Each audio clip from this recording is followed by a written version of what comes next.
How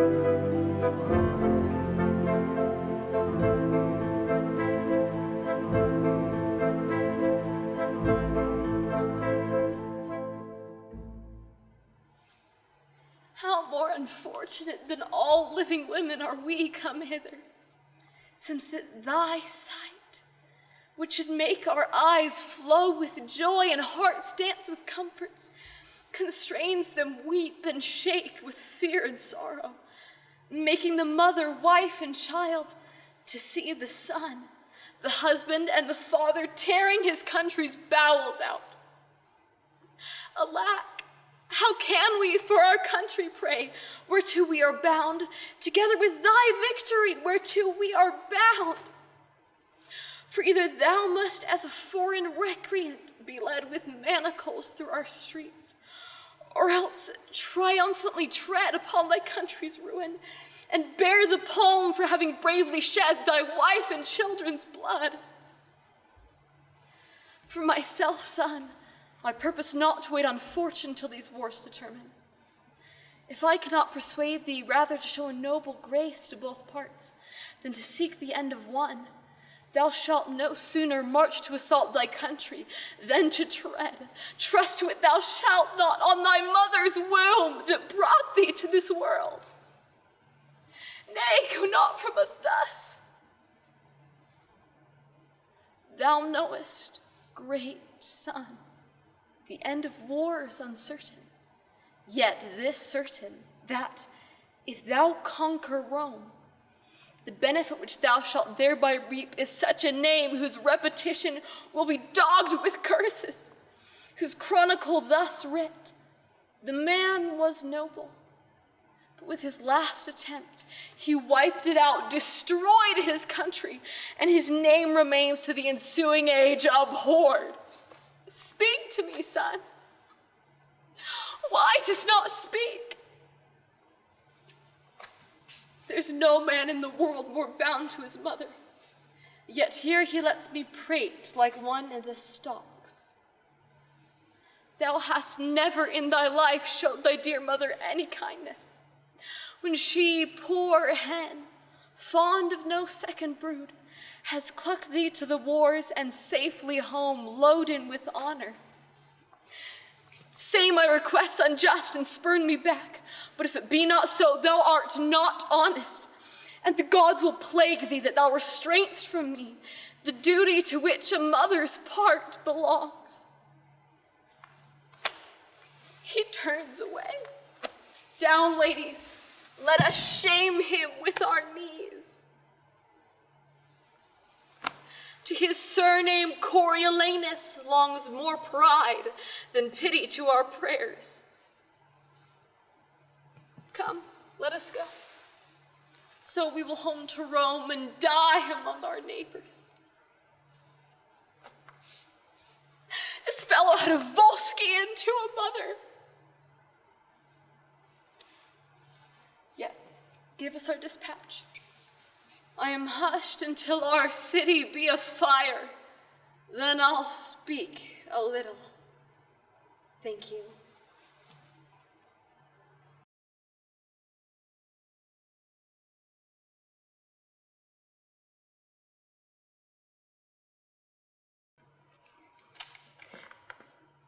Didst thou hear these verses? Oh yes, I heard them all, and more too, for some of them had in them more feet than the verses would bear. That's no matter. The feet might bear these verses. Aye, but the feet were lame and could not bear themselves without the verse, and therefore they stood lamely in the verse.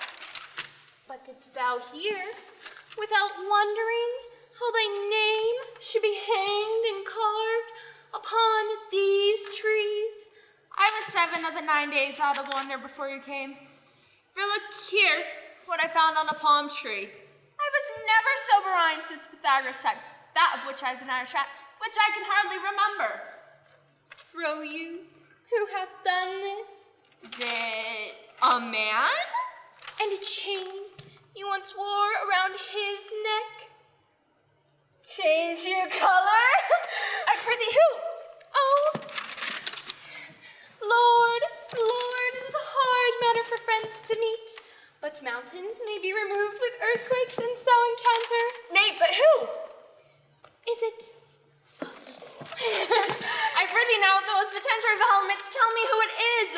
oh, wonderful, wonderful, and most wonderful, and yet again wonderful, and all matter of hoping. Good my complexion! Dost thou think, though I, comparison like a man, that I have a doublet and a hose at my disposition? 1 inch of delay is more than a south sea of discovery. I would thou couldst stammer that thou mightest pour this concealed man out of my mouth like wine out of a narrow-mouthed bottle, either all at once or none at all. So I prithee, take thy cork out of my mouth, so I may drink thy tidings. So you may put a man in your belly? Is he of God's making? What manner of man is he? Is his head worth a hat or his chin worth a beard? Nay, he hath but little beard. Why, God will send more of man, will be thankful. Now, stay me the knowledge of his beard, if thou delay me not the knowledge of his chin. It is young Orlando that tripped up the wrestler's heels and your heart both in an instant. Nay, but the devil take mocking. Speak sad about true maid. Faith, 'cause 'tis he. Orlando! Alas the day! What shall I do with my doublet and hose? What did even thou sawest him? What said he? What brings he here? Where remains he? Did he ask for me? How parted he with he?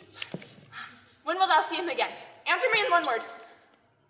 You must borrow me Gargantua's mouth first. 'Tis a word too great for the sage's size to say aye and no to these particulars is far more than to answer in catechism. But doth he know that I am in the forest, dressed in a man's apparel? Look he as freshly as he did the day he wrestled. It is easy to count atomies as to resolve the propositions of a lover. But take a taste in my finding in him, and relish it with good observance. I found him under a tree like a dropped acorn. May as well be called Jove's tree when it drops forth such fruit. Give me audience, good madam. Proceed. There he lay, stretched along like a wounded knight. Oh, though be pity to see such a sight, it well becomes a crowd. Cry hollow to thy tongue, I prithee, it curvets unceasingly. He was furnished like a hunter. Oh, ominous. He comes to kill my heart. I would sing my song, thou bringest me out of tune. Dost thou not know that I am a woman? And when I think I must speak? Sweet, say on. You bring me out. Soft, comes he not here? 'Tis he. Slink by and note him.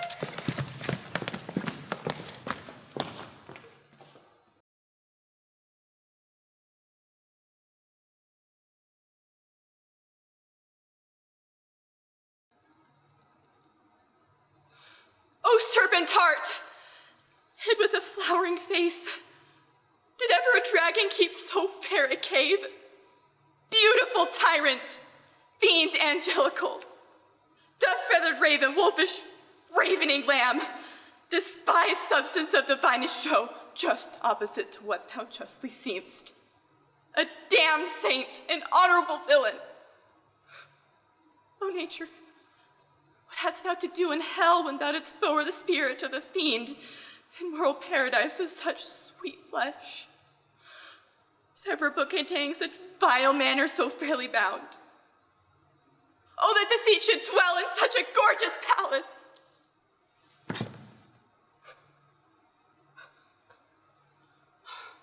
What a beast was I to chide at him? Shall I speak ill of him that is my husband? Or, my lord, what tongue shall smooth thy name, when I, thy 3 hours wife, have mangled it? Wherefore, villain, didst thou kill my cousin? That villain cousin would have killed my husband. Back, foolish tears. Back to your native spring. Your tributary drops belong to woe, but ye mistaking offer up to joy. My husband lives that Tybalt would have slain, and Tybalt's dead that would have slain my husband. All this is comfort, wherefore weep I then? Some word there was, worser than Tybalt's death, that murdered me. I'd forget it fain. But oh, it presses to my memory, like damned guilty deeds to sinners' minds. Tybalt's dead, and Romeo banished. That one word banished hath slain 10,000 Tybalts. Tybalt's death was woe enough, if it had ended there, where of sour woe delights and fellowship beneath will be ranged with other griefs. I fell not when she said, Tybalt's dead, thy father, thy mother, nay, or both, which from our lamentations might have moved. But with rare word following Tybalt's death, Romeo is banished to speak that word. His father, mother, Romeo, Juliet, all slain, all dead. Romeo is banished. There is no end, no limit measure bound in that word's death. No words can that woe sound. Where is my father and my mother, nurse? Wash these wounds with tears. Mine shall be spent when theirs are dry for Romeo's banishment. Find him, and give this ring to my true knight. Bid him come to take his last farewell.